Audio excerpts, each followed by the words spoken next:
नमस्कार। आजको सन्दर्भ कार्यक्रममा यहाँहरूलाई स्वागत छ। म चन्द्रबानिया। दर्शकवृन्द, आजको श्रृङ्खलामा हामी सत्तारूढ दल नेकपाभित्रको विवाद र प्रतिपक्षी दल नेपाली कङ्ग्रेसको विवादभन्दा अलि टाढा रहेर हामी अहिले जीवन मरणको सङ्घर्षमा रहिरहेको सानो दल राप्रपाको विषयमा चर्चा गर्ने प्रयास गर्नेछौँ। गत फागुनमा 3 समूहमा रहेको राप्रपा एकता घोषणा गर्यो। यो एकता घोषणा गरेको पनि अहिले 5 महिना बितिसकेको छ। यो 5 महिनाको अवधिमा के उपलब्धि भयो जनताले जान्न चाहिरहेका छन्, तर जान्न पाएका छैनन्। निर्वाचन आयोगमा दल दर्तासम्म हुन सकेको छैन। यो दलभित्र के विवाद त्यस्तो आयो? एकता घोषणा गरेको 5 महिना बितिसक्दा पनि राष्ट्रिय प्रजातन्त्र पार्टी निर्वाचन आयोगमा दर्ता हुन सकेको छैन। राप्रपाभित्रको यो अहिले हराइरहेको राजनीतिसँगै यो राप्रपाले सरकारलाई हेर्ने दृष्टिकोण, यो राप्रपाको मूल्याङ्कनमा सरकारलाई हेर्ने दृष्टिकोण के रहेको छ त्यो पनि हामी जान्ने प्रयास गर्नेछौँ। किनभने हामीले नेकपाका धेरै नेताहरूसँग, कङ्ग्रेसका धेरै नेताहरूसँग र बुद्धिजीवी विश्लेषकहरूसँग पनि यो शक्तिशाली भनेको ओली सरकारको पर्फर्मेन्स अहिले मुलुकमा कस्तो रहेको छ भनेर हामीले धारणा बुझ्ने प्रयास गरिरहेका छौँ। र त्यस क्रममा हामी यो साना दल भएर पनि हामी राप्रपाको धारणा बुझ्ने प्रयास गर्नेछौँ। यो विषयमा कुराकानी गर्नको लागि हामीसँग 4 पटक निर्वाचित भएर 7 पटक मन्त्री हुन सफल बन्नुभएका राप्रपाका नेता एवं पूर्व मन्त्री बुद्धिमान तामाङसँग हामी कुराकानी गर्नेछौँ। उहाँ राप्रपाको पूर्व वरिष्ठ उपाध्यक्ष पनि हुनुहुन्छ र अहिले राप्रपाको यो एकता प्रकरणमा यसलाई अन्तिम रूप दिनको लागि गठित 6 सदस्यभित्र उहाँ सशक्त रूपमा एक हुनुहुन्छ। यहाँलाई स्वागत छ। धन्यवाद। म सबभन्दा पहिला तपाईँसँग 2टा विषयमा कुरा गर्छु। एउटा राप्रपाको मूल्याङ्कनमा ओली सरकार कस्तो रहेको छ भन्ने बारेमा, र अर्को चाहिँ राप्रपा कता हरायो भन्ने बारेमा कुरा गर्छु। र सुरुमा म सरकारको मूल्याङ्कनमा जाउन, कसरी मूल्याङ्कन गरेको छ यो सरकारलाई? यो सरकारलाई राप्रपाले कसरी मूल्याङ्कन गरेछ भन्नुको प्रश्नको उसमा म के भन्न चाहन्छु भने, पहिलो कुरा यो सरकारलाई जनताले उहाँहरूको घोषणापत्र, उहाँहरूको जुन चुनाव प्रचारको गरेको बोली वचनबद्धताहरूले गर्दाखेरि उहाँलाई झन्डै 2/3 मतले दिएर उहाँलाई चाहिँ त्यो सिटमा पुर्यायो र जनताले ठुलो आशा गरेको थियो। हामीलाई पनि लागेको थियो यस्तो सरकार, अब यो यस्तो किसिमको चाहिँ नि सिट पाएको सरकार चाहिँ नि सही पहिलोचोटि कि अब 15 सालको के अरे बिपीको होला, त्यसमा यो नै हो भन्ने चाहिँ नि हामीलाई लागेको थियो र यसले काम गर्छ भन्ने सबै जनताले आश गरे पनि थियो। त्यो बमोजिम चाहिँ नि काम हुन्छ भन्ने सोच पनि थियो र सुरुमा गर्ला जस्तो पनि अलि छानकार पनि देखाइरहेको थियो। तर त्यो जनताले आश गरेको कुरालाई चाहिँ तुसारो पनि भयो। आशलाई जनताको आश गरेको चाहिँ त्यसलाई डेलिभरी दिन सकेन।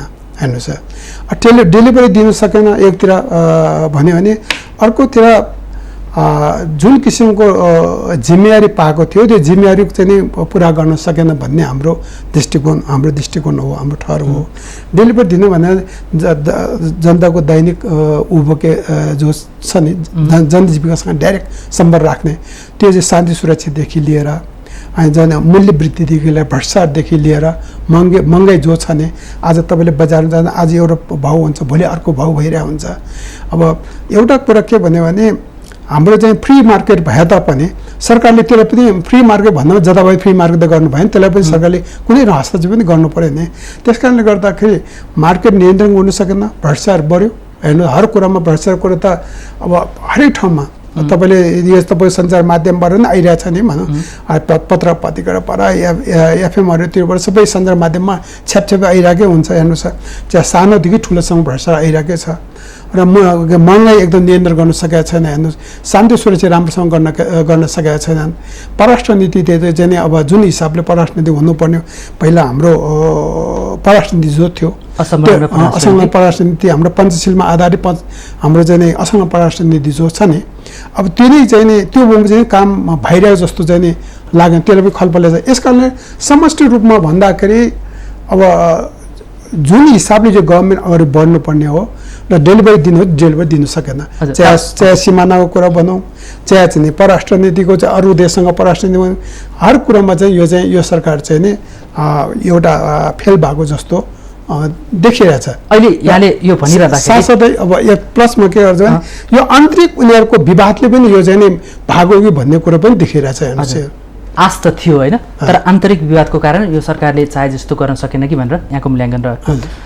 यहाँले भन्नुभयो नि, जस्तो सीमाको पनि कुरा ल्याइहाल्नुभयो होइन, सीमाको सम्बन्धमा चाहिँ यो सरकार अरूभन्दा अलिकति प्रगतिशील र अलिकति छलाङ मारेको हो कि सीमाको सवालमा? होइन, सीमाको सवालमा के हो भने त्यो म तपाईँलाई एउटा कुरा के भने हो, यो कुरा गर्नुपर्ने हो, पहिलेदेखि यो कुरा छलफल भइरहेकै हो।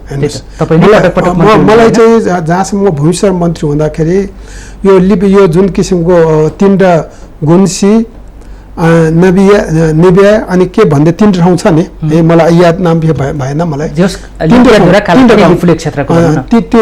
क्षेत्रको तीनवटा गाउँ जो छ नि, त्यो पहिल्यै चाहिँ नि यसको चाहिँ नि अब नेपालको हो भन्ने कुरा पहिले चाहिँ नि आइरहेको कुरा हो, यो नआएको होइन। हेर्नुहोस्, तर त्यही हो भन्दा पनि तपाईँको सरकारले र तपाईँ अघि र पछि बनेका सरकारले यो कुरा ल्याउन सकेका थिएन। त्यो प्रोसेसमा थियो। हेर्नुहोस्, हामी प्रोसेसमा हुँदाखेरि यो चाहिँ भनौँ यसको चाहिँ नि मैले आफूले खोज्ने काम जो सिमाना हाम्रो चाहिँ नि उसको झापामा जो जङ्गी पिलर हटाउने कुरादेखि त्यहाँ सुरु भएको थियो। पिलर हटाउँदा जङ्गी पिलर जो छ झापाको जङ्गी पिलर भन्छ, ठुल्ठुलो पिलर जङ्गी पिलर भन्छ, त्यो पिलरको त्यहाँ जुन हस्तक्षेप भयो त्यहाँदेखि योसम्म कुरो उठिसकेको थियो। उठ्ने क्रममा जब त्यो कुरा चाहिँ नि यसको चाहिँ नि एग्रिमेन्ट सोल्युसन त्यो कागजहरू कहाँ छ, यसको प्रमाणहरू के छ भन्ने कयौँ कुरा कागजहरू दरबारमै थियो छ भन्ने कुरो थाहा भयो। केही मैले फोटोकपीहरू पाएको थिएँ त्यो बेला। अब त्यो गर्दाखेरि हामी हिँडिहाल्यो 54 सालमा। तपाईँ भूमि सुधार मन्त्री हुँदाखेरि त्यो खोजी हुँदाखेरि त्यसको कागजपत्र भेटेन? त्यो बेला मैले त्यो बेलाको डाइरेक्टर ओलीजी हुनुहुन्थ्यो। हेर्नुहोस्, अब ओलीजीलाई चाहिँ मैले उहाँलाई यो विषयमा के भयो भन्दा उहाँले मोटामोटी मलाई ब्रिफ गर्नुभएको थियो। त्यो चाहिँ यो प्रमाणहरू चाहिँ उहाँले ट्याक्स तिरेको यो फोटोकपीहरू पनि छ। पहिले चाहिँ नेपाल सरकारलाई गोर्खा सरकारलाई बुझाएको, गोर्खा सरकार भन्ने थियो बुझाएको त्यो ट्याक्सहरू तिरेको त्यस्तो छ। यो हाम्रो हो। यो अहिले चाहिँ एउटा के चाहिँ त्यो बेला चाहिँ के भने हाम्रो हो, तर चाहिँ यो चाहिँ क्लियर भइसकेको थिएन। होइन, हाम्रो चाहिँ जुन विधिवत रूपमा आउन सकेको थिएन भन्ने कुरा चाहिँ उहाँले भन्नुहुन्थ्यो। त्यो चाहिँ दुई देश पछाडि टुङ्गिनु पर्ने हो, यो अलिक विवादित छ। हामीले नक्सल निकाल्दाखेरि पनि यो विवादित नै छ भने चाहिँ त्यहाँ उसमा लेखेको छ, माइनरमा लेखेको छ भन्ने चाहिँ उहाँले भन्नुहुन्थ्यो। अहिले मैले यो प्रसङ्ग कोट्याएको चाहिँ के भने यहाँले समग्र मूल्याङ्कन गर्दाखेरि यो सरकार जुन अपेक्षा थियो त्यो देखेन र पूर्णतः असफल रहेको छ भन्ने जस्तो भनिरहँदाखेरि यो नेपालको नक्सामा नपरेको यो सीमा क्षेत्रलाई चाहिँ नेपालको नक्सामा सार्वजनिक गर्नुपर्ने यो कालखण्डमा बनेका विभिन्न सरकारहरूको तुलनामा यो चाहिँ अलिकति छलाङ मार्ने, अलिकति अग्रगामी भएन? छलाङ गर्ने कुरा हो हजुर। त्यो के अरे छलाङ गर्ने कुरा चाहिँ उहाँले जुन किसिमको समय उहाँले गर्नुभयो, तमाम यो उहाँको नेतृत्व भयो, तमाम नेपालले साथ दियो, तमाम सञ्चारकर्मीले साथ दियो, तमाम नेपाली सबै पार्टीले साथ दियो नि। यसमा विपक्ष भने निस्किएन। तर राम्रो भनेर गरिएको देखेको कामलाई पनि नराम्रोले मात्रै छोप्न किन?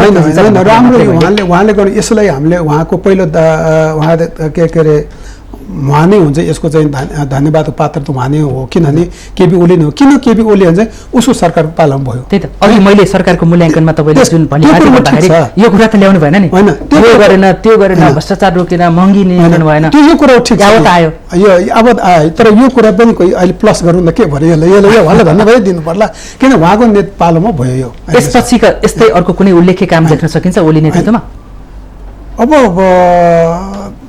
मुख्य कुरा यो चाहिँ हो। हेर्नुहोस्, अरू उल्लेखित त खोइ अब के भन्नु, अब तपाईँ हाम्रो अगाडि केही सन्धि सम्झौताहरू पनि छैन भारतको नाकाबन्दी पछिको?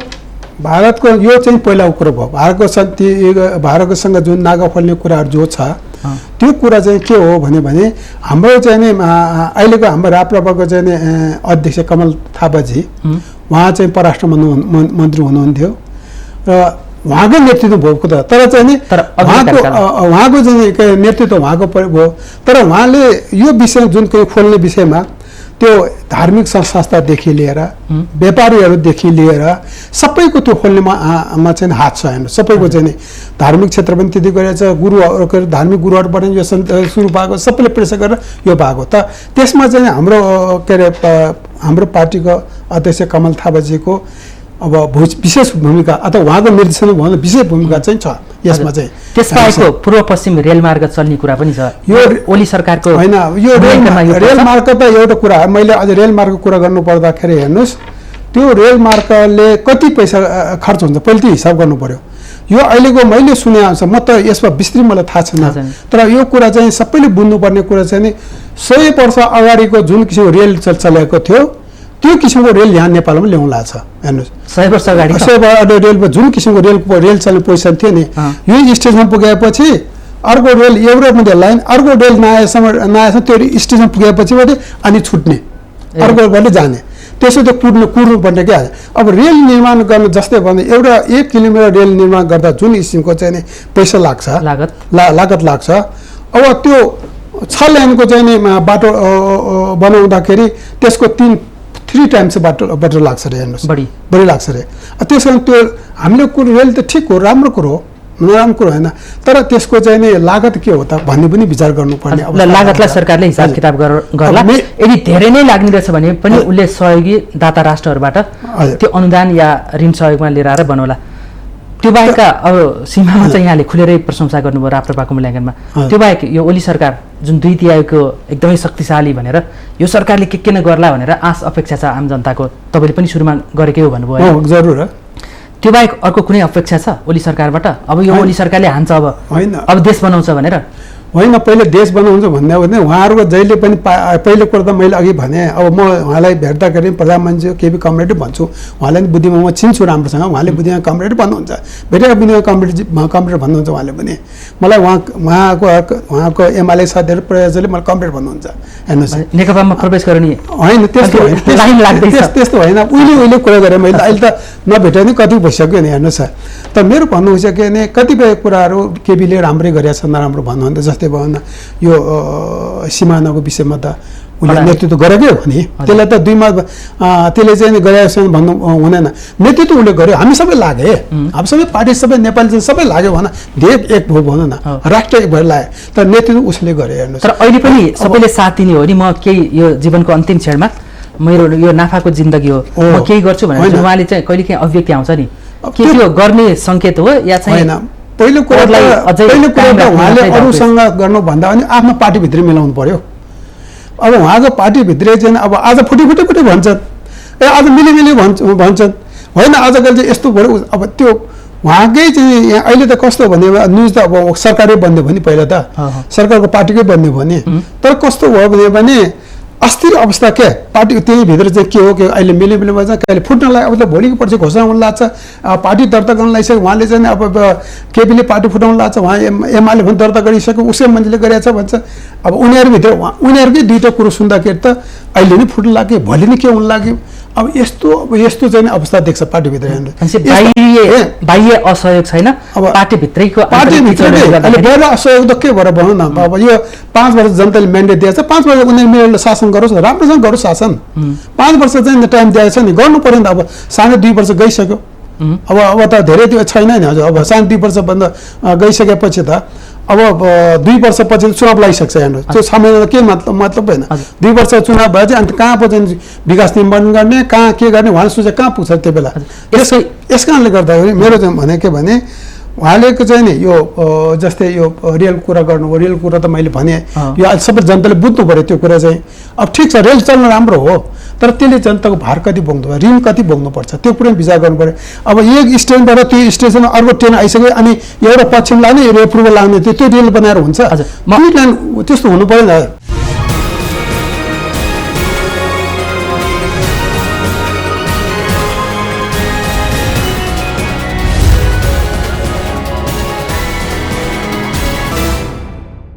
अर्को मैले धेरै नेकपाभित्रका नेताहरूलाई सोधिरहेको प्रश्न तपाईँ विपक्षी दल र सरकार चलाइसकेको अनुभव भएर म सत्ता पक्षलाई सोधेको प्रश्न तपाईँलाई पनि सोध्न चाहन्छु अहिले नेकपाभित्रकै किचङ्गलले गर्दा सरकार कमजोर अवस्थामा जस्तो देखिन्छ त्यो हो होइन यस्तो बेलामा पार्टीभित्रैबाट जुन प्रधानमन्त्रीको राजीनामा माग भइरहेछ नि यस्तो अवस्थामा प्रधानमन्त्रीले राजीनामा दियो भने मुलुकको राजनीति स्थिर हुन्छ या झन अस्थिरतातर्फ जाला यो चाहिँ बडो सोच्ने विषय पऱ्यो हेर्नुहोस् मुलुक अब हेर्नुहोस् मुलुक त चल्छ है हेर्नुहोस् है अब यो हिजो राजा थियो राजीनामा हुने राजा भए नै चलेकै छ अब अर्को भए नै चल्छ मुलुक त सरी पनि चल्छ तर कसरी चल्ने भन्ने कुरोमा त्यो कसरी चाहिँ नि भनौँ न त्यो रन कसरी गर्ने हो कसरी कार्य गर्ने भने जस्तै भनौँ न अब म चाहिँ भनौँ न धादिङ जाने भन्यो भने धादिङमा केमा जाने त एकदम चाहिँ ठेला गाडीमा जाने हो कि अब हेलिकप्टरमा जाने हो कि गाडीमा ट्रकमा जाने बसमा त्यो स्पिड कुन स्पिडमा जाने हो कुन स्पिडप्रति फरक पर्छ हेर्नुहोस् व्यक्तिमा फरक चाहिँ पर्छ काम गर्ने शैलीमा फरक पर्छ हेर्नुहोस् अब त्यस कारण चल्छ जसो पनि चल्छ चल्न त तर जसले पनि चल्छ भन्ने एउटा चाहिँ नि नहुने मामा भन्दा काना मामा भेने बेस भन्ने हाम्रो नेपाली भन्छ नि त्यस कारणले त्यस्तै चाहिँ नभए पनि मामा काना मामा भने बेस भन्ने जस्तो अब नचल्ने भन्ने चल्छ अब चल्न चाहिँ व्यक्तिमा भर पर्छ नेतृत्वमा भर पर्छ हेर्नुहोस् अब छोडेको अवस्थामा अझ यो अलि अमूर्त एन्सर आयो म अझ मूर्त एन्सर खोज्दैछु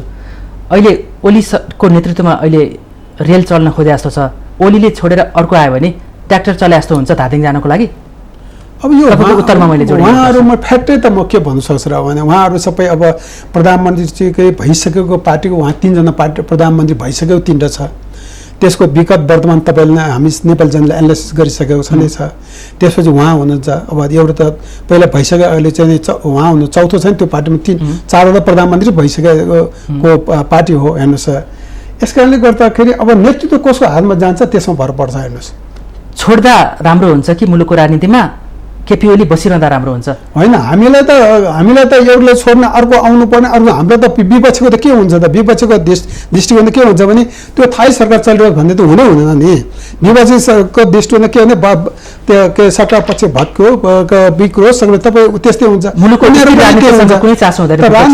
राजनीतिको कुरा के हुन्छ भने तपाईँले भन्नुभयो चासोको विषय गर्ने अब एउटा हामीले यो चाहिँ रहनु भन्दा यो उहाँहरू पार्टीको कुरो हो मुलुकले एउटा खोजिरहेको त स्थिर राजनीति छ नि आम नागरिकले खोजे पनि स्थिर राजनीति अब यो अहिले तपाईले भने त मिलिजुली सरकार चलाउनेको अवस्थाको जस्तै कुरा गर्नु अहिले सरकार कमजोर भयो हामी पनि आउँछौँ कि भने जस्तो होइन त्यो होइन मुख्य कुरा के मैले भन्नु खोजेको के भने विपक्षीको जहिले पनि त्यस्तो हुन्छ तर मुलुक चलाउने जहाँसम्म कुरा छ यो उहाँहरूको कुरा हो होइन हाम्रो कुरा भन्दा पनि उहाँहरूको कुरा त्यो त मैले बुझेँ त्यो त उहाँहरूको कुरा त बुझेँ कि मुलुकले चाहिरहेको आम नागरिकले चाहिरहेको चाहिँ के हो त अहिले थिर सरकार चाहिन्छ थिर सरकार चाहिन्छ भनेपछि उहाँहरूलाई चाहिँ टु थर बराबर दिएको हो उहाँलाई चाहिँ घटी चाहिँ गरिरहनु भयो थिर सरकार चाहिन्छ अब उहाँहरूको थिर सरकार गर्ने क्रममा उहाँहरू सल्लाह गरेर चाहिँ ह्यान्डओभर गर्ने दोस्रो कुरो हो अब नेपाली जनताले त के चाहन्छ भने थिर सरकार चाहिन्छ थिर सरकार हुनुपर्छ भने उहाँले यति मत दिएको त्यसको चाहिँ डेलिभरी भएन भन्ने कारण त्यो डेलिभरी भएन त्यो डेलिभरी नहुनु कारण मैले भने सीमानाको विवाद कुरो गरौँ चाहे परराष्ट्र नीतिको कुरो गरौँ ठ्याक्कै एन्सर एक लाइनमा दिनु न ओलीले छोड्दा चाहिँ देशमा स्थिरता हुन्छ राम्रो हुन्छ या चाहिँ बसिरह्यो भने अझ राम्रो हुन्छ नेपालको राजनीतिलाई होइन अब मलाई नेपाल त्यस्तो त म ठ्याक्कै त म कसरी भन्नु सक्छु यसमा नथप्यौँ अब तपाईँको राजनीतिक जीवनयात्राको 41 वर्षको सरस्वतीलाई हेर्दाखेरि जब तपाईँले धादिङलाई आफ्नो राजनीतिक क्षेत्र बनाइरहनु भएको छ होइन यो 40-41 वर्षको दौरानमा तपाईँ 4 चोटि निर्वाचित हुनुभयो 7 पटक मन्त्री हुनुभयो पटक गृहमन्त्री हुनुभयो भूमि सुधार मन्त्री हुनुभयो होइन धेरै मन्त्री हुनुभयो होइन अलिकति यो सरकारलाई विगतको सरकारहरूसँग तुलना गर्दाखेरि यो सरकार साँच्चीकै 2/3 कम्युनिस्ट सरकार जस्तो छ या तपाईँहरूकै मन्त्री बनेको जस्तो 9 महिने 6 महिने कालको मिलिजुली सरकार जस्तो छ या काङ्ग्रेसले यस अगाडि चलाएको 48 सालको या 56 सालको बहुमतको सरकार जस्तो छ हेर्नुहोस् अब म त तपाईँले भनौँ न के अरे कम्युनिस्ट सरकारसँग नै बसेर काम गरेँ सँगै बसेर काम गरेँ लोकेनजीको पालोमा हेर्नुहोस् तर कतिपय कम्युनिस्टहरूले चाहिँ यो सरकार कम्युनिस्ट जस्तो देखेन भन्ने भएर मैले तपाईँलाई जोड्दैछु होइन तपाईँको लामो अनुभव भयो मैले चाहिँ मलाई लाग्छ हेर्नुहोस् यो कम्युनिस्ट सरकारको उहाँको अरू कम्युनिस्ट जस्तो नेपालको कम्युनिस्ट जनताले नेपाल के अरे चाइना कम्युनिस्ट जस्तो अब कोरियाको कम्युनिस्ट सोचेर दिएको छैन नेपाली जनताले इनफ्याक्ट कुरा गर्दाखेरि के भने राप्रपा पनि उस्तै हो काङ्ग्रेस पनि एमाले पनि उस्तै हो यो खास त्यसो चाहिँ उनीहरू त्यस्तो इजिली सोचिरहेछ क्या हेर्नुहोस् अब कम्युनिस्ट सिद्धान्त के हो राप्रपाको सिद्धान्त के हो काङ्ग्रेस सिद्धान्त भने त्यो सिद्धान्तमा त्यति गइरहेको छैन उस्तै त्यस कारण यिनीहरूलाई दिउन भन्ने छ जनताको सोचाइ त्यस्तो सोचाइ क्या तर कम्युनिस्टको जस्तो सरकार भएन भन्दा चाहिँ नि म त्यति चाहिँ मान्न म तयार छैन एउटा कडाइको कुरा नियम पालनाको कुरा विधिको शासनको कुरा अनि बजारको सुशासनको कुरा होइन महँगी नियन्त्रणको कुरा भ्रष्टाचार नियन्त्रण कारबाहीको कुराहरू जुन आउँछ नि कम्युनिस्ट शासन भएका देशहरूमा त्यो खालको चाहिँ त्यो त डिक्टेटरसिप हो नि त कम्युनिस्ट शासन भन्दा डिक्टेटरसिप हो नि त यो त शासन पनि चाहिने विधिको शासन पनि चाहिने अनि त्यसलाई फेरि डिक्टेटरसिप भन्ने त्यो त डिक्टेटरसिप कम्युनिस्ट शासनमा डिक्टेटरसिप हो उहाँहरू त बहुदलीय जनवादमा विश्वास गरेर आएको पार्टी हो नि त त्यो एकदलीय शासन व्यवस्थामा उहाँ त बहुदलीय व्यवस्थामा विश्वास गरेर आएको पार्टी हो नि उहाँहरू त त्यस कारण त्यो पनि उहाँले सोच्नुपर्छ क्या अब यो चाहिँ नि कार्डरहरू चुनेर मात्रै आएको होइन नि यो बालिग मताधिकार चाहिँ जनताको मतबाट आएको हो नि भनेपछि अन्य देशको कम्युनिस्ट सत्ता जस्तो हाम्रो नेपालकोलाई लिन मिल्दैन त्यसरी नेपाली जनताले त्यसरी हेरेको छ काङ्ग्रेस राप्रपा नेकपा भने उस्तै पार्टी हो। उस्तै जनताले उस्तै मैले चाहिँ म के भने म तपाईँलाई सिधा भने चाहिँ म त प्रत्यक्ष जनतामा जाने मान्छे, कार्यकर्तासँग भेट्ने मान्छे, जनताले के भने होइन तपाईँ उस्तै त भन्ने फिल गर्छ क्या। त्यो तपाईँ उस्तै त भन्ने फिल गर्छ जस्तो फिल गर्छ क्या जनताले। त्यो चाहिँ काङ्ग्रेस भने यस्तो खालको, राप्रपा भने यस्तो खालको, तिनटै कुरो गरौँ न। अब अहिले अलि ओजेलमा पराए पनि त राप्रपा, काङ्ग्रेस, अब कम्युनिस्ट, यो तीनवटा पार्टी हो। हेर्नुहोस् हामी कहाँ चाहिँ तपाईँले चाहिँ अरू पार्टी हो भने राप्रपा यस्तो पार्टी हो कि कुनै गाउँमा एउटा घर पनि हुन्छ क्या। त्यो राप्रपा त्यो चाहिँ जरा छ, त्यो बिउ हामीसँग छ। त्यो बिउलाई कसरी चाहिँ फैलाएर चाहिँ रोपेर फैलाउनु भन्ने कति छ भन्ने कुरा हामी त्यस कारणले गर्दा त्यो ठ्याक्कै कम्युनिस्ट सरकार जस्तो चाहिँ चलाउँछु भन्ने चाहिँ यहाँ गाह्रो हुन्छ। हेर्नुहोस् यो ओली नेतृत्वको सरकारबाट अब जनताले के आश अपेक्षा गर्ने ठाउँ छ? छोटकरीमा यो अन्तिम मेरो प्रश्न सरकारसँग जोडेको। ओली सरकारसँग हेर्नुहोस् अब यो 2/3 सरकार भएको हुनाले जस्तै जुन हिसाबले चाहिँ हाम्रो परराष्ट्र नीतिको कुराहरू हुँदै राम्रो हुनु पर्थ्यो, हेर्नुहोस् त्यो पनि अहिले राम्रो भइरहेको छैन। अब छिमेकीहरूसँग अलिकति टिल्ट, हामी त यो सानो देश हो तर यो चाहिँ सामरिक महत्त्व असाध्यै महत्त्व देश हो। हेर्नुहोस् देशको यो दुई देश, ठुला देश दुईटाको बिचमा हामी बसेका छौँ। एउटा चाहिँ नि अब विश्व वर्ल्डमै अब सुपर पावर हुन जाने अगाडि बढिरहेको देश, एउटा यो साउथ एसियामै चाहिँ म है भन्ने चाहिँ म चाहिँ हो है भनेर चाहिँ अगाडि बढेको देशको बिचमा हामी बसेका छौँ। यो दुईवटा देशको बिचमा जुन किसिमले हामीले सबैलाई एकै नजरले हेर्नुपर्नेमा सबभन्दा दुःख कुरा चाहिँ के भने अलिकति उत्तर टिल भयो, दक्षिणतिर चाहिँ नि अब राम्रोसँग दक्षिणसँग चाहिँ अलि भेजकोज कुरा घोषगजमा कुरा भयो भन्ने कुरा चाहिँ अहिले यो म परराष्ट्रविद होइन, परराष्ट्रले यसो परराष्ट्रविदहरूले यसो भन्ने गरेको छ। तर परराष्ट्रविदहरूले त यस्तो पनि भनेको छ नि, अब ठुलो देश भन्दामा हेप्न पाइन्छ र अहिले ओली नेतृत्वले भारतसँग अलिकति अडान लिन त खोजेको हुन्छ नि, स्वाधीनताको स्वतन्त्र। मैले भने नि हामी के भन्यो भने यो हामी कोही भारतले हेपिने हो र भन्नु हेप्नु हुँदैन। उसले तर हेप्दै आएको छ, हामीले बराबरको गर्नुपर्छ। तपाईँहरूको पार्टीकै सरकारको नेतृत्व हुँदाखेरि आएन, भारतीय लैनचौरबाट दूतावास आउँदै कहिले कता कहिले कसको नेतृत्वमा त खेलाइरहेकै हो नि दलहरूलाई। तर अहिले त अलिकति खेलाउन त कन्ट्रोल भएको छ नि। मैले तपाईँलाई दुईवटा कुरा भन्नु चाहिँ हेर्नुहोस्, यहाँ कुरा के हो भने हामीले दुईटै देशसँग बराबर चाहिँ नि राख्नु पर्यो। हाम्रो सानो देश छ, बराबर हैसियतको। उनीहरू वास्तवमा उनीहरू चीन पछि भने भारत पछि, त्योभन्दा अगाडि नेपाल बनेको देश हो, उनीहरू पछि बनेको देश त हो। हामी त पहिलो नेपाल हो नि त, नेपाल बनेको देश हो नि त। हेर्नुहोस् उनीहरू दोस्रो पछि भयो होला, अब जोड्दै गएर उनीहरू भूगोलले ठुलो भयो होला, त्यो कुरो भिन्दै। तर सानो हाम्रो आफ्नो हैसियत उहिलेदेखि हाम्रो चाहिँ कुनै अर्को देश मुनि नपरेको देश हो नि त। हेर्नुहोस् उनीहरू जस्तो ब्रिटिसको मुनि, कसको जापानको मुनि, कहाँको मुनि, चाइना पनि त जापानको मुनि बस्नु कहिले कसको मुनि बस्नु पर्यो। अब इन्डियाको ब्रिटिस मुनि हामीले कसै मुनि बसेका छैन। हामी स्वतन्त्र राष्ट्र, सर्वसत्ता राष्ट्रको नागरिक हो। छिमेकी देश सम्बन्धको चाहिँ रिलेसन चाहिँ अहिले के देख्यो, के भइरहेछ भने म परराष्ट्रविद तर जुन हिसाबले बराबर गर्नुपर्ने हो त्यो भएन भने जस्तो एउटा देखिएको छ। अगाडि गयो भने बराबर गर्नुपर्छ। अब जसले एउटातिर चाहिँ एउटा खतरा एउटा कुरा के देखेको छ भने अहिले चाइनिज कम्युनिस्ट पार्टीका मेम्बरहरू आएर यहाँको नेपाल कम्युनिस्ट पार्टीका चाहिँ नेता कार्यकर्तालाई ट्रेनिङ दिने जस्तो कामहरू देख्यो। हेर्नुहोस् सुन्नमा आयो, देखियो, यो कुरा बुझ्नमा आयो। सम्झौतै भयो नि। अब यो गर्दाखेरि चाइनाको चाहिँ एउटा पार्टीको चाहिँ शाखा पार्टी जस्तो भयो। भोलि यस्तै गर्यो भने हेर्नुहोस् अब यहाँको काङ्ग्रेस पार्टीलाई के अरे भारतीय काङ्ग्रेस पार्टीले ट्रेनिङ दिन आउने। अब भारतको जनता पार्टी आएर हामी त राप्रपा जनता पार्टीको त लाइन त एउटै हो नि, फरक भए पनि त विचार त हामी सेन्ट्रल राइटिस्ट हो, उनीहरू सेन्ट्रल राइटिस्ट हो नि त। हेर्नुहोस् अब उसले आएर हामीलाई ट्रेनिङ दिन थाल्यो भने अनि फेरि के हुन्छ? माओवादीलाई ट्रेनिङ दिएकै हो नि, लुकेको छ र यो। त्यो त अब त्यो परिवर्तन गर्ने सत्तालाई त्यो भिन्दै होला। तर यो कुरा चाहिँ डेन्जर चिज हो। तर हामी के भन्छ दुईटै मित्र हाम्रो बराबर हो, दुईटै मित्रलाई चाहिँ समान रूपले राख्नुपर्छ, बराबर हैसियतमा राख्नुपर्छ। हामीले उनीहरूसँग अब एउटा चाहिँ नि भन्ने हाम्रो नेता भन्छन्, हाम्रो नेताजीले भन्नुहुन्थ्यो भारत कि अरू ठुलो देशहरूसँग चाहिँ नि छल कपट गरेर हाम्रो आफ्नो स्वार्थ पूर्ति गर्नुपर्छ। यो महेन्द्र सरकारले भनेको यो चाहिँ नि को सरकारले भन्यो भने हाम्रो पार्टीको पूर्व प्रधानमन्त्रीले भन्नुहुन्थ्यो मलाई, सूर्यबहादुर थापाले भन्नुहुन्थ्यो, यो इन्डियासँग दुश्मनी गरेर यो चाहिँ न्यू खोजेर होइन कि यसलाई छटकपट आफ्नो देशको स्वार्थपूर्ति गर्नुपर्छ, त्यो चाहिँ यो कुरो गरेर होइन। त्यस्तै छिमेकी देशसँग पनि त्यही हिसाबले हाम्रो बराबरीमा हैसियतमा राखेर काम गर्नुपर्छ। यो कसैले हामीले न्यू खोजेर होइन कि सबैलाई सम्मान गर्ने, अब एउटाले यो ठिकको कुरा गर्ने, यो दुईटाले मिलाएर चाहिँ लिएर गयो भने मुख्य उनीहरूले चाहन्छ भने दुईटाको आफ्नो सुरक्षा हेर्छ।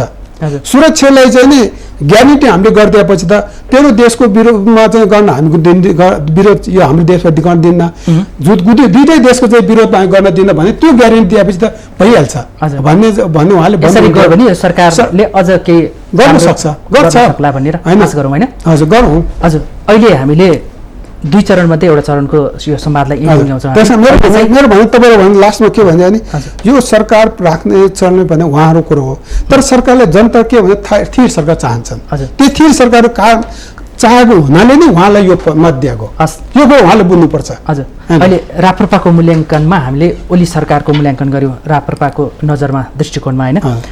यहाँको केही सुझाव पनि आएको छ, केही आलोचना पनि आएको छ, हामीले यसलाई कैद गरेका छौँ होइन? अब यसपछि हामी तपाईँको पार्टीसँगको कुरालाई जोड्न चाहन्छु। राप्रपा कुनै जमाना थियो, एक छत्र राजनीतिक मैदानमा एक छत्र दबदबा थियो र पटक पटक बहुदल कालपछि पनि नेतृत्वमा आए। पञ्चायत कालमा त राप्रपाका नेताहरूको एक छत्रै थिँदै थियो होइन? अहिले राप्रपा त हराएको छ नि, नेताहरू पनि किन हराएको? होइन, यो नेता हराएकै छैन। हेर्नुहोस्, राप्रपा पनि हराएको छैन। कुरो के पर्यो भने अब हामी जुन चाहिँ मिलेर जाने एकदम जनतामा जान लागेको बेला तम्ताएर कुद्न लागेको थियो, पहिला त गरिरहेको तपाईँलाई त्यही भनौँ। पहिला म चाहिँ नि अब राप्रपा संयुक्त होइन, राप्रपा म कमल थापा नेतृत्व भन्दाखेरि यो हामी 7 प्रदेशको चाहिँ नि क्षेत्र घुमेर आएको केही दिनपछि नै भएको, जस्तै मेजिटो महागलीसम्म प्रदेशसम्म म घुमेँ, कमल थापाजी र म चाहिँ घुमेर हामीले आफ्नो कार्यक्रमहरू सञ्चालन गरेर आएँ। हराउनु भयो जस्तो भयो? होइन, के हराउँछ, घुमेपछि एउटा रिजल्ट आउँछ। अब रिजल्टमा अस्ति हामी जनमत गुमायौँ नि, हामी अस्ति चाहिँ जनताले हामीलाई पत्याएन। अब हामी यो अहिले घुमिरहेको त अब अहिले टेस्टिङ भएको छैन। टेस्टिङ कहाँ हुने? जुन दिन चुनाव हो त्यो दिन टेस्टिङ हुने हो। टेस्ट हुने हो, रिजल्ट त्यो भने तपाईँले हामी पढ्न थालेका छौँ। अब हामी जाँच दिने चाहिँ जुन दिन चुनाव हो त्यसले जाँचमा त्यो पास हो भने हामीले चाहिँ घुमेको चाहिँ काम गरिरहेको रहेछ भन्ने पऱ्यो हो। अब त्यहाँ चाहिँ रिजल्ट आएन भने फेल भयो भने त्यहाँ चाहिँ निर्वाचन भएन भने त हामी फेल भएर चाहिँ काममा लागेन भन्ने कुरो नै भयो। हराएको छैन हामी कुरामा पनि। अब जित्नेले 35-40% भन्दा बढी लिएर आएका छन् होइन? अब तपाईँहरूको अब कुल मिलाएर 2.74% मात्रै छ जनमतको कुरा गर्दाखेरि होइन? 74 साल यताको निर्वाचनको जनमतलाई हेर्दाखेरि के एकदमै अहिले त हराएकै अवस्थामा देखिन्छ होइन? मैले जोड्न खोजेको चाहिँ कहाँ भन्दाखेरि 5 महिना अगाडि तपाईँहरू छिन्न भिन्न रहेको पार्टीहरू जो भन्नु छुट्टा छुट्टै अस्तित्वमा रहेका पार्टीहरू अब अर्को निर्वाचनको लागि टार्गेट गरेर चाहिँ तपाईँहरू एक हुनुभयो। गएको फागुन 28 गते एकता घोषणा गर्नुभयो होइन? अहिले अब साउन सकिसक्यो, 5 महिना पुरै बितिसकेको अवस्था छ। 10 बुँदे आधार पत्रसहित तपाईँहरूको एकता घोषणा गरेका थियो। 5 महिनासम्म पनि एकता घोषणा गरिसक्दा पनि र अगाडि बढिसक्दा पनि निर्वाचन आयोगमा दल दर्ता गर्ने प्रक्रियासम्म पनि पुग्न सकेन नि राप्रपा होइन? अब एउटा कुरा के भन्छु भने तपाईँलाई राप्रपा भने हामी यो दुईटा विचारहरू सबै आस्थाहरू सबै मिलेको पार्टी भएर हामी एक भाग हो। राप्रपामा दुईटा विचार छ र छैन? एक भयो भनौँ न, के साथीहरू पहिला नै भए पनि भए पनि हामी एक भएको छौँ। हेर्नुहोस्, यो दुईटा पार्टी के अरे तब यहाँले भन्नुभएको छ फागुन 26 गते चाहिँ 24 गते हाम्रो चाहिँ नि सही भयो होइन? लभली गार्डन बसेर हामीले सही गरेँ गार्डन रेस्टुरेन्टमा। त्यसपछि रातको 10 बजे त्यसपछि गएर चाहिँ अब फागुन 28 गते 29 गते चाहिँ हामीले राष्ट्रिय सभामा घोषणा गऱ्यौँ। अनि अब कहिले नपर्ने गीता छोएर सबैले नेताहरूले गीता छोएर अब हामी पार्टी फोटो एक भयो भनेर हामीले चाहिँ गरेका छौँ। त्यसपछि हामी 6 महिनाभित्र हाम्रो सबै यो कार्यक्रमहरू सिद्ध्याएर जाने भन्ने हाम्रो थियो। यसै बिचमा चाहिँ फागुन 11 गते अब त्यो भर्खर पार्टी मिलेको थियो, के गर्ने भन्ने चाहिँ हुन्छ नि, उत्साह जगाउँदा के अरे जब ठाउँ ठाउँमा मिल्यो भने हल्ला गर्दा जाँदै थियो। तर के भने के अरे चैत 11 गते चाहिँ लकडाउन भयो, बिचबिचमा एकदम गाह्रो भयो हुँदै गएको थियो। तर चाहिँ नि त्यो 11 गते नै त्यो चाहिँ नि लकडाउन भएपछि त धन्य तपाईँले 3 महिना कति त लकडाउनै भयो। अब अहिले पनि कस्तो अहिले पनि त अघोषित अब त अघोषित लकडाउन जस्तै हो। यसले गर्दाखेरि हामीले चाहिँ पार्टीको काम अगाडि बढ्न सकेका छैन। हेर्नुहोस्, लकडाउनले राप्रपालाई हराइदियो उसले, अब लकडाउनले गर्दा हराए जस्तै भयो। हेर्नुहोस्, त्यसको प्रगति अगाडि बढ्न सकेका छैन। अब त्यति 10 बुँदे आधारपत्र सार्वजनिक भएको घोषणापछि त्यो खास अगाडि बढ्न सक्छ। केही जिल्लामा चाहिँ संयोजन भयो। अब 3-4 जिल्लामा चाहिँ संयोजन भएको छ। हेर्नुहोस्, अब त्यसमा छ नि 10 बुँदेको अलिकति केही हामी स्मरण गरौँ। 10 बुँदे जुन त्यो आधारपत्र जारी गर्दाखेरिको चाहिँ 1.5 वर्षभित्र महाधिवेशन जाने, पार्टीको झन्डा एउटा तय गर्ने, अनि चुनाव चिन्ह तय गर्ने अनि भन्ने लगायतको थियो नि। अब पार्टीको अनि जिम्मेवारीको हेरफेरको कुरा र अर्को महाधिवेशन नभएसम्म चाहिँ 3टा अध्यक्ष नै रहने भनेर के। पार्टी सानो छ, अध्यक्ष 3टा छ, न महाधिवेशनको तिथि तोकिया छ, 6 महिना अब जान लागिसक्यो, अब 1 वर्ष बाँकी छ होइन, न चाहिँ निर्वाचन आयोगमा नै दल दर्ता हुन सकेको छ। विवाद चाहिँ कहाँनिर छ? यसमा यसो हेर्नुहोस्, झन्डा र पार्टीको नाम त हामीले पहिले तय भइसकेको छँदैछ। पार्टी त राप्रपा भयो, राप्रपा झन्डा पनि राप्रपाकै भयो। राप्रपाको गाई चिन्ह नाम र चाहिँ झन्डा चाहिँ दुईटै राप्रपा भएको छ। चुनाव चिन्हको विषय चाहिँ कस्तो छ भने अब तपाईँले त्यो विषय चाहिँ कुरा त्यो हाम्रो उचित निकायबाट कुनै पनि उचित निकायबाट चाहिँ निर्णय गर्ने भनेर चाहिँ छ। हेर्नु, त्यो हाम्रो चाहिँ बुँदामा 10 बुँदा आधार पत्रमा त्यो कुरा लेखेको छ। हेर्नुहोस्, अब यसले त्यो लेखे हुनाले अब यो चाहिँ लकडाउनले गर्दाखेरि धेरै समय बित्यो। मैले तपाईँले भने अब त्यो चाहिँ अब हाम्रो मिटिङै चाहिँ नि अब केन्द्रीय समिति अब भर्खर केन्द्रीय समिति गठन भएको छ। केन्द्रीय समिति चाहिँ गठन भयो, भइसक्यो। कति सदस्य भयो? अब 327 जना केन्द्रीय सदस्य, 27 हजुर। अब 82 जना कार्य सम्पादन, अनि अहिले केन्द्रीय सचिवालय कार्य विभाग भनौँ, केन्द्रीय सचिवालय हजुर चाहिँ केन्द्रीय सचिवालय कार्य विभाग भन्छ नि, कार्य सम्पादन जस्तै केन्द्र अहिले चाहिँ नि त्यो एउटा गठन भएको छ। त्यो कति सदस्य छ? यो 13 सदस्य हजुर। भनेपछि यता सत्तारूढ दल नेकपाको चाहिँ 9 सदस्य हाम्रो सचिवालय भने जस्तै तपाईँहरूको 13 सदस्य एउटा सचिवालय गठन भएको छ। हेर्नुहोस्, अनि 327 जनाको केन्द्रीय सदस्य नै भइहाल्यो होइन, अनि 82 जना चाहिँ नि कार्य सम्पादन सदस्य हजुर यो गठन भइसकेको छ। अब हाम्रो गठन हुँदा चाहिँ एउटा चाहिँ निर्देशन समिति गठन भइसकेपछि गठन भइसकेपछि हाम्रो चाहिँ यो सिद्धिन्छ। भनौँ न यो पार्टीको चाहिँ भातृ सङ्गठनहरूको अहिलेसम्म हामीले मिलाउन सकेका छैन। अब कुरा भइरहेछ, त्यो भातृ सङ्गठन पनि मिलाउन कोसिस भइरहेछ। यसले गर्दाखेरि अब हाम्रो चाहिँ यहाँले भन्नुभयो जस्तै यसले गर्दाखेरि हाम्रो यो महारोग कोरोनाले गर्दा यो भएको हो होइन भने हाम्रो अहिले काम केही जिल्लामा हामी संयोजन पनि भइसक्यो। हेर्नुहोस्, त्यस कारणले अब मकवानपुरै संयोजन भइसक्यो भनौँ। मेरो उदाहरण मैले तपाईँले भने ठाउँमा यो किसिमको भएको छ। अब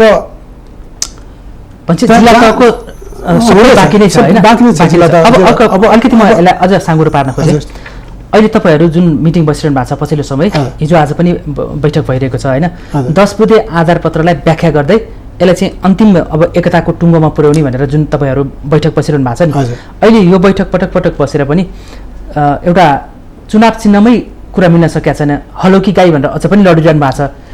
सत्तामा नपुग्दा प्रतिपक्षमा एउटा अस्तित्वको लडाइँमा लडिरहेको पार्टीभित्र फेरि चुनाव चिन्ह भनेर कतिसम्म लडिरहनु हुन्छ तपाईँहरू? यो एउटा कुरा यसो हो, अब हामी चुनाव चिन्हमा हामी विभिन्न एकदम सबै व्याख्या गरेर हामी अगाडि गरिरहेछौँ। जस्तै जनवर्गीय सगडादेखि जिल्लामा कसरी गर्ने भन्ने सबै कुराहरू गरिरहेछ हामी। जहाँसम्म चिन्हको चाहिँ नि कुरा तपाईँले गर्नुभयो, दुवै पक्षलाई चिन्हको चाहिँ नि आफ्नो भावना जोडिया छ, त्यसमा सेन्टिमेन्ट जोडिया छ क्या। त्यसलाई एउटाले कसरी चाहिँ हामीलाई समय लाग्छ त्यसलाई मिलाएर होइन यसो भने यसो गरौँ भने राणा थापा र लोहनी अब होइन त्यो भन्यो न। अब चिन्ह एउटाले गाई हुनुपर्छ भन्ने, एउटाले चाहिँ हालो हुनुपर्छ भन्ने जुन, त्यस कारण हामीले उचित ठाउँ निकायबाट निर्णय गर्ने कारण त्यो हो। एउटाले हलो एउटाले गाई भन्यो भने पनि 3 जना अध्यक्ष हुन्छ, एकजनाको चाहिँ के हो त? त्यो होइन मेरो उहाँ त एउटै ठाउँ हो नि त, तर 3टा अध्यक्ष हो नि, 3टा मुख छ। लोनी जेरा चाहिँ पशुपतिजी त उहाँ एउटा संयुक्तको अध्यक्ष हो, 2टा उहाँहरू हलो हुनुपर्छ भन्नेमा हुनुहुन्छ। उहाँ पहिल्यैदेखि 2टा संयुक्तको अध्यक्ष उहाँ हलोपट्टिको हुनुहुन्छ। हेर्नुहोस्, अब यता चाहिँ नि अब कमल थापापट्टि गाई भनौँ न, हिजो गाई चिन्ह लिएर लडेर भनौँ न। अब त्यस कारणले गर्दा कुरो के छ भने मैले तपाईँलाई भन्नुपर्दाखेरि यो चाहिँ मान्छेको भावनासँग जोडिया हुनाले अलिक गाह्रो छ। यसलाई हामी मिलाउँछौँ, यो के ठुलो कुरा हामी मिलाउँछौँ। अब मान्छेको नेतृत्वको भावनासँग जोड्ने कि अब आम नागरिकको मतदाताको भावनासँग जोड्ने? मतदाताको भावना होइन, अहिले मतदाता पनि त्यसमा छन्, दुई थरीको मतदाता छन्, त्यसलाई हामी मिलाउँछौँ, त्यसलाई हामी त्यो ठुलो कुरा। तर चुनाव चिन्हको विषयमा चाहिँ म के भन्छु भने जुन चिन्ह भए पनि हुन्छ, म चाहिँ त्यसलाई सोध्छु। होइन अहिले म गाईपट्टिको छु होइन।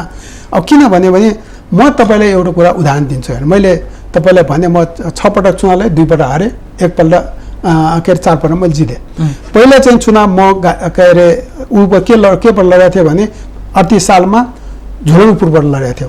त्यसको 5 वर्षपछि फेरि चुनाव भयो, म घर चिन्हबाट लडेको थिएँ, त्यो दुइटै मैले जितेँ। हेर्नु 48 सालमा गाईबाट लडेँ। हेर्नु त्यो सूर्यबहादुर थापा पार्टीको गाई थियो, गाईबाट लडेर हारेँ। हेर्नुहोस् अब फेरि पार्टी मिल्यो, हलो भयो, हलोबाट चाहिँ मैले के अरे 51-56 दुइटै मैले जितेँ। हेर्नुहोस् पार्टी मिलिसकेपछि त्यसपछि 62 सिट परिवर्तन भयो, परिवर्तन भएपछि मैले उम्मेदवार मैले दिएन। 70 सालमा म हलोबाट चुनाव लडेँ, मैले हारेँ। हेर्नुहोस् अब यस 74मा त म उठेन। मेरो भन्नु खोजेको कुरा के भने अनि बिचमा चाहिँ 64मा फेरि सूर्यबहादुरको उसमा छातातिर प्रचार गरेँ, फेरि म उमेरमा नभए प्रचार त गरेँ नि। हेर्नुहोस् अलाई त मेरो भन्नु खोजेको के भने चुन्न जो भए पनि सङ्गठन बरु हुनुपर्छ, नेतृत्व गतिलो हुनुपर्छ। हेर्नुहोस् चुनाव चिन्हले केही पनि हुँदैन। तर यहाँ एउटा कुरा आफ्नो एक अर्काले आफूले लगाइरहेको भावनासँग जोडिएको हुनाले यसलाई चाहिँ मेटाउनलाई एक ठाउँमा गर्नलाई त्यो समय लाग्ने भएको हुनाले यसलाई हामी मिलाउँछौँ। यसमा के समय लाग्छ? अब म छिट्टै मिलाउँछ। अहिले हामीहरू छलफल भइरहेछ, मिलाउँछ। यो पार्टी निर्वाचन आयोगमा कहिले दर्ता हुन्छ कि दर्ता हुनै नसक्ने अवस्था? अब दर्ता भइहाल्छ नि। अब पार्टी केन्द्रीय समिति गठन भइसक्यो, कार्य सम्पादन भइसक्यो, सचिवालयको कार्य सम्पादन समिति गठन भइसक्यो, यो भइहाल्छ। के छैन, यो एउटै पार्टीको रूपमा हुन्छ या फेरि टुक्रा होइन? हाम्रो एकै पार्टी हुन्छ, त्यसमा केही फरकै पर्दैन, दर्ता भइहाल्छ। यसमा तपाईँले चिन्ता रूपमा हुन्छ। अब यो हुन्छ, तपाईँ चासो लिनुमा धेरै धेरै धन्यवाद म भन्न चाहन्छु। सबै नेपाली जनताले यो चासो लिइरहेछ। हामी एक भएर तपाईँलाई अहिले झन्डै 3टा हिजोको हिसाब गरेर राष्ट्रिय पार्टीसँग हुने थियो, भयो, जोड्यो भने नि हेर्नुहोस् 3टा जोडेर हो। राप्रपा नेपालले 1.17% ल्याएको छ, त्यो पनि नेकपा एमालेसँग मिलेर। अर्को राप्रपा प्रजातान्त्रिकले 1.23 ल्याएको छ, होइन अर्कोले 0.3। राप्रपा एमालेसँग मिलेर त यसो भने त्यो त उसलाई पनि के अरे डाइरेक्टलाई पनि मिल्यो त, समानुपातिक त मिल्या होइन नि त। समानुपातिक आफू त्यसमा धारी पनि कङ्ग्रेससँग मिल्या हो नि त। समानुपातिक त उसलाई दिँदैन, हामीलाई ऊ दिने हो नि त, त्यो हो नि त। त्यस कारणले यो चाहिँ टोटलमा 2.74% अहिले तपाईँहरूको जनाधार। अब हाम्रो चाहिँ त्यो बेलामा हाम्रो चाहिँ राष्ट्रिय पार्टी हुन्थ्यो। हेर्नुहोस् तिनवटा मिल्या भए। अब म तपाईँलाई एउटा कुरो के भन्छ भने अर्कोचोटि त राष्ट्रिय पार्टी त हामी यसै हुन्छौँ, यसो दुई मात्रै छैन। यो सपना हो कि विपना हो? होइन, यो विपना सपना हो, विपना। निर्वाचनको र मतदाताहरूको उमेर समयलाई हिसाब गर्नु भएको छ? होइन, त्यो कुरा हामी 48 साल यता म हेर्नुहोस् तपाईँले कङ्ग्रेस अगाडि आइरहेछ, तपाईँहरू छिन्न भिन्न हुँदै सत्तामा कहिले कसको पछाडि कहिलेको पछाडि लाग्दा अहिले 64 यता त तपाईँको मतदाताले राप्रपा छ कि छैन भन्ने कुरा अब बिर्सिन्छ। होइन, त्यो होइन। 64 त एका त कुरा गर्नु भने 64मा तपाईँ यसै विचार गर्नुहोस् न। 64को 70 सालको चुनावमा राप्रपा नेपालले 25 सिटै ल्याइदियो। हजुर। उता चाहिँ नि के अरे राप्रपाले चाहिँ नि त्यो डाइरेक्ट 3जना जितेर ल्यायो, 10जना चाहिँ समानुपातिकमा आयो, 36वटा सिट भयो नि। हजुर 36 37 कति 37 सिट भयो नि। त्यस कारण यो बिचमा फेरि चुनावको ठ्याक्कै मुखमा आएर फुट्दिएपछि त्यो कुरो यो जनताले अब निर्वाचनमा केही सुधारेर अर्कोचोटि राप्रपा त तपाईँले एउटा कुरा भन्नु न, राप्रपा त अब हामी अर्कोचोटि त अब यो अरूले म गफ लगाएर त हुँदैन। हेर्नुहोस् अब यो पार्टी कम्युनिस्ट पार्टी फुट्यो, के होला आफ्नो कुरो अहिले पनि मेलमिलापमा अगाडि गइरहेको जस्तो लाग्छ। अब हामी राप्रपा त अर्कोचोटि तपाईँले देख्नुहुन्छ नि, राप्रपा चाहिँ हामी देखाएर छोड्छ नि, देखिने गरी आउँछ। अब 100% त्यसमा तपाईँ चिन्ता लिनु पर्दैन, तपाईँ रेकर्ड गर्नु होला। अर्कोचोटि राप्रपा देख्ने गरी आउँछ। ओहो राप्रपाले चाहिँ नि अर्कोचोटि आफ्नो चाहिँ सफलता प्राप्त गर्छ। हेर्नुहोस् यो अरू ठाउँको कुरा छोडिदिउँ, धादिङमा अहिले राप्रपाको तपाईँ जो एउटा राजनीतिक बेस बनाइरहनु भएको छ, त्यो जिल्ला ठिक छ अहिले राप्रपाको लागि? होइन, राप्रपालाई त तपाईँ ठिक छ। कम्युनिस्ट मात्रै देखिन्छ, नेकपा मात्रै देखिन्छ। त्यसै कसरी नेपाल होला र? अब जस्तै तपाईँलाई म भनिदिन्छु, अब हाम्रो उत्तर बेल्टमा भनौँ न, अहिले एउटा गाउँपालिका जितेकै छ त। तपाईँले भनौँ न रुई भ्याली नाम तपाईँ सुन्नु भएको होला। रुई भ्याली त गाउँपालिका हामीले चाहिँ गाउँ परिषदमा भनौँ या गाउँपालिका गाउँ कार्य समिति गाउँको चाहिँ नि गाउँपालिका भनौँ हाम्रो 2/3 मेजोरिटी छ क्या हाम्रो हेर्नुहोस्।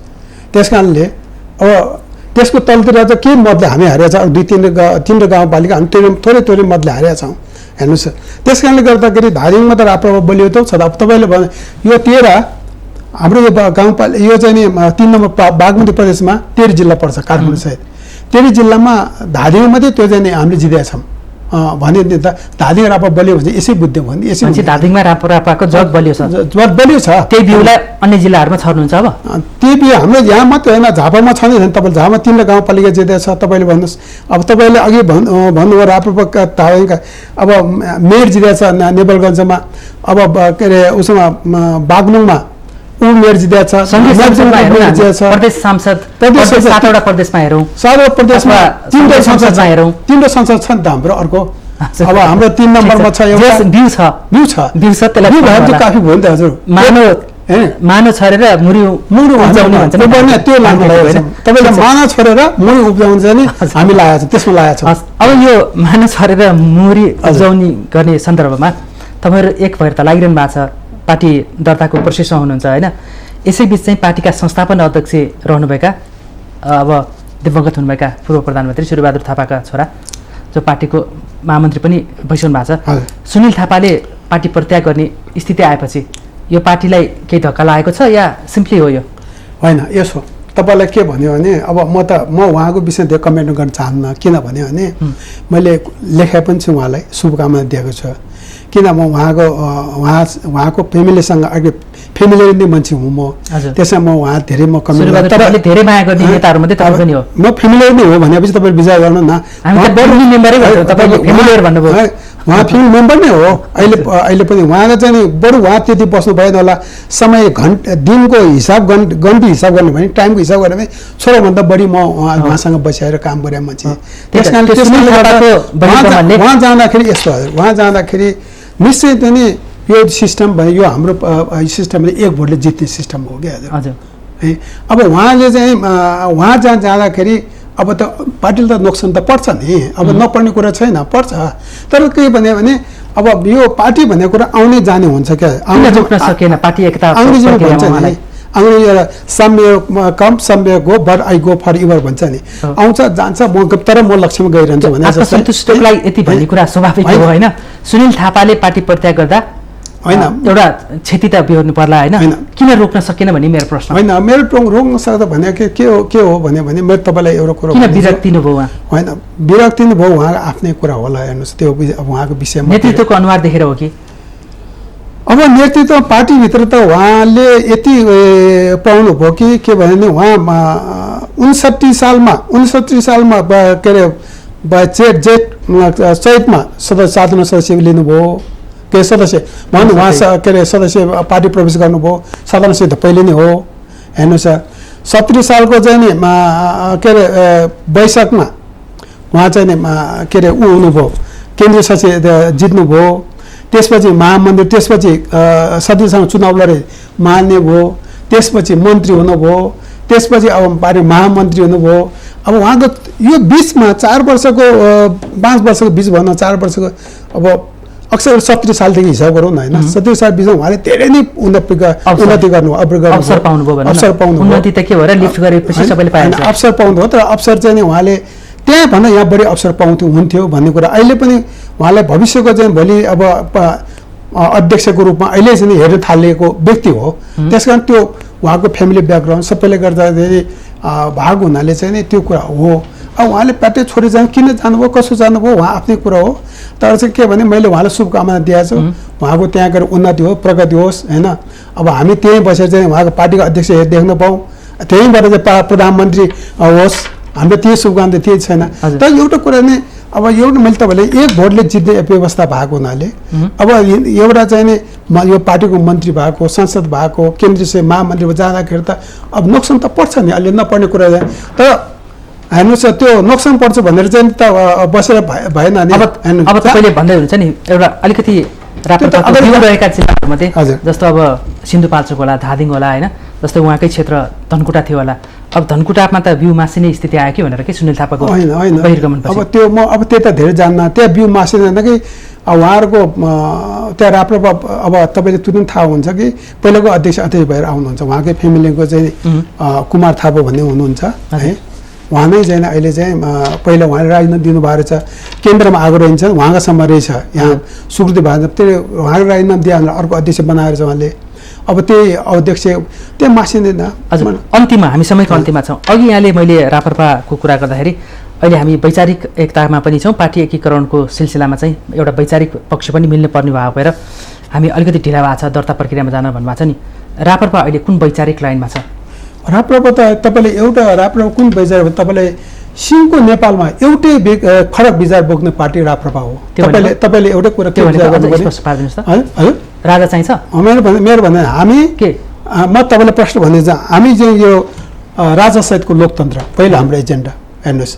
दोस्रो हामी चाहिँ यो संहिताको होइन कि स्थानीय स्वायत्त शासन, यो चाहिँ संहिताले चाहिँ अब यो काम लाग्छ, यो हाम्रो चाहिँ देशले संहिता बोक्न सक्दैन, त्यही स्थानीय स्वायत्त शासन केन्द्रमा चाहिँ बलियो सरकार बनाऊ, अब जिल्लामा गाउँमा पनि स्थानीय लेभलमा चाहिँ योभन्दा बढी अधिकार दिए त्यसलाई चाहिँ बरु ठुलो बनाऊ होइन, यो बनाऊ भन्ने चाहिँ हाम्रो उसको। अनि प्रदेशको त्यस कारणले संहिता चाहिँदैन भन्ने हामीले भनेको थियो। संहिता चाहिँदैन, संहिता नभएपछि प्रदेश स्थानीय स्वायत्त शासन भन्यो हामीले संहिता सट्टा। अनि हामीले सर्वभौम सापै हिन्दू राष्ट्र, हामी यो तिनवटा यो नेपालमा जति पनि पार्टी छ यो फरक विचार बोकेको पार्टी हो हेर्नुहोस्। त्यस कारणले गर्दाखेरि तपाईँले यो चाहिँ यसको अब तपाईँसँग टाइम छ कि छैन, म यसको अन्तिम मिनेटमा मेरो के भने हेर्नुहोस् यो कुरा किन भनिरहेको, यो कुरा चाहिँ के भने तपाईँले भन्नु होला संविधानको विपरीत, यो हामी यो संविधानमा उल्लेख गरेर चाहिँ विचारको आधारमा पार्टी बन्द गर्न पाउँदैन, विचारको आफ्नो विचार लिएर पब्लिकमा जाने, पब्लिकको जनमतद्वारा हामी यसलाई परिवर्तन गराउँछौँ। हेर्नुहोस् जनताको मत हामी यो कुरा यो कारणले नेपालमा चाहिन्छ, यो हाम्रो पार्टीले ल्याएको माग यो हो, राष्ट्र संस्था चाहिन्छ, किनभने अब यो राष्ट्र किन चाहिन्छ भन्ने कुरा हामीले तपाईँले सोध्न कम चाहिँ हिजो जस्तो एउटा एकताको प्रतीकको रूपमा चाहिँ एकताको प्रतीकको रूपमा भने एउटा चाहिँ संस्कृति राजा भने के भनौँ, अब एउटा प्रतीकको रूपमा हामी चाहिएको हेर्नुहोस्। त्यसो त जनताबाट निर्वाचित जनप्रतिनिधिले शासन चल्ने, राजा एउटा एकता प्रतीकको रूपमा रहने हेर्नुहोस्। अब त्यस कारण अब हिन्दू राष्ट्र यो 81 हिन्दू भएको हुनाले पूर्ण धार्मिक स्वतन्त्र, सबै धर्म सबैले बराबर, सबैलाई बराबर हक बराबर अधिकार, यसमा तलबै नहुने एक पहिचानलाई एउटा हिन्दू राष्ट्र 81 भाग अब बहुमतको चाहिँ लोकतन्त्र विषय गर्ने भाग हुँदैन हाम्रो पार्टी, त्यस कारण चाहिँ बहुमतले कता गरे हो हेर्नुहोस्। यो तिनवटा एजेन्डा हाम्रो फरक धार कुनै पनि पार्टीले बोकेको छ, यो धार बोक्छौँ, जनतामा जान्छौँ, हामी यो सत्ता परिवर्तन गर्छौँ। समय सकिएको छ। महत्त्वपूर्ण विचार र महत्त्वपूर्ण समयको लागि यहाँलाई धन्यवाद। यहाँलाई धेरै धेरै धन्यवाद, मेरो आफ्ना कुराहरू राख्ने चाहिँ मौका दिनुभयो, यसको लागि मेरो पार्टीको र सरकारको बारेमा मैले राख्ने जुन मौका दिनुभयो आफ्नो कुरा राख्ने, यसको लागि तपाईँको यो युनिट र तपाईँलाई विशेष मेरो धन्यवाद दिन्छ। हस्, फेरि धन्यवाद।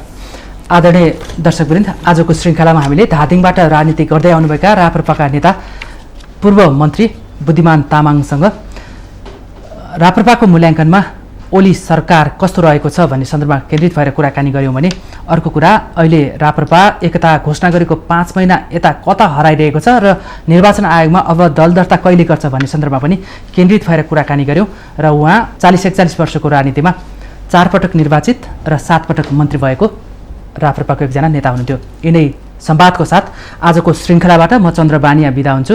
सत्य, तथ्य र निष्पक्ष समाचारको लागि माउन्टेन टेलिभिजन हेर्दै रहनुहोला। नमस्कार।